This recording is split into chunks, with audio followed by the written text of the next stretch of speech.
Welcome to another episode of the NewsRamp Government and Politics podcast. I'm your host, Max Newsman, excited to bring you today's top stories. At newsramp.com, we gather the latest business news from the best source ensuring you stay updated and engaged. Before we begin, a quick reminder. This podcast features AI-assisted production and voices, but the news we present is genuine, with full stories available on newsramp.com. Today is Wednesday evening, May 7th, 2025, and we've curated a fantastic selection of government and politics news just for you. So whether you're commuting, working out, or just relaxing, stay tuned and let's dive right in. Let's kick things off with our first headline. California prison sexual assault lawyers at the Wagner Law Group announce victim hotline 833-200-7111. The Wagner Law Group, based in California, has been assisting victims of abuse and serious injury for over 30 years. Recently, the U.S. government agreed to pay $116 million to 103 victims of sexual assault at the Federal Correctional Institution in Dublin, California. This settlement follows reports of abuse at the prison, which was infamously known as the Rape Club.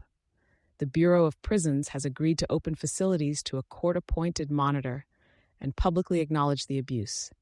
Victims of prison abuse are urged to call the Prison Abuse Hotline at 833-200-7111 for support and guidance on seeking compensation for their injuries.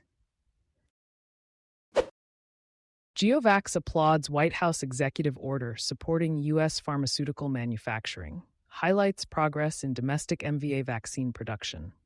GeoVax Labs, Inc. applauds the White House executive order supporting U.S. pharmaceutical manufacturing, emphasizing progress in domestic MVA vaccine production. The company supports the order aimed at reducing America's reliance on foreign supply chains. GeoVax's advanced MVA manufacturing proposal aligns with national biosecurity goals, focusing on domestic vaccine production technologies. The company's proposal, Innovation in Clinical Manufacturing of MVA-Vectored COVID-19 Vaccines, has been selected for funding by the U.S. Department of Health and Human Services. This proposal aims to establish a U.S.-based MVA manufacturing process using a continuous avian cell line to replace traditional egg-based systems. GeoVax's process is designed to reduce production costs, enable rapid vaccine output, and operate within existing U.S. infrastructure, aligning with the executive order's goals of enhancing U.S. pharmaceutical manufacturing independence and national resiliency. SMS Summit 2025, Elevating Public Sector Communication Through Social Media Mastery. The Social Media Strategies Summit for Public Agencies and Government is set to take place virtually from June 4 to 5, 2025, with a pre-summit workshop on June 3, 2025. This event is essential for public sector professionals looking to enhance their digital communication skills. SMS Summit serves as a valuable resource for agencies and professionals seeking to connect, engage, and serve their communities. Join this two-day event to stay ahead in navigating the ever-evolving world of social media.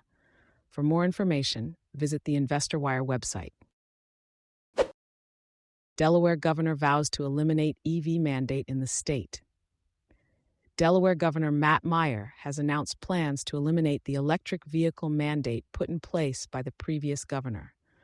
Governor Meyer expressed his opposition to government mandates during his State of the State address, specifically targeting the rule requiring car dealerships in Delaware to have more new battery electric vehicles on their lots.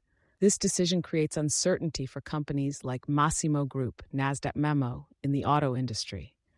Green Car Stocks, a platform focusing on EVs and green energy, provides tailored corporate communication solutions for companies looking to reach a wide audience of investors, influencers, and consumers.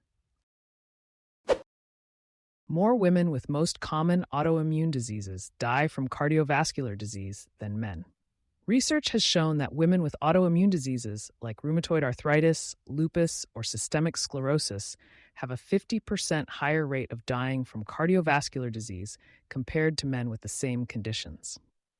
The study found that coronary artery disease and stroke were the main causes of cardiovascular-related deaths among all participants. Women with rheumatoid arthritis had a 3 times higher cardiovascular disease-related death rate than men. The research, published in the American Heart Association's journal, highlights the need to address cardiovascular risk factors early in patients with immune-mediated inflammatory diseases. Mining news breaks, Wheaton Precious Metals Corp., WPM, mourns loss of founding board member Peter Gillen. Wheaton Precious Metals Corp., WPM, is mourning the loss of founding board member Peter Gillen, who passed away on May 2, 2025. Gillen served on the company's board of directors for over 20 years, contributing significantly to its growth. In tribute, Wheaton will increase its contribution to the Heart and Stroke Foundation of Canada in his honor.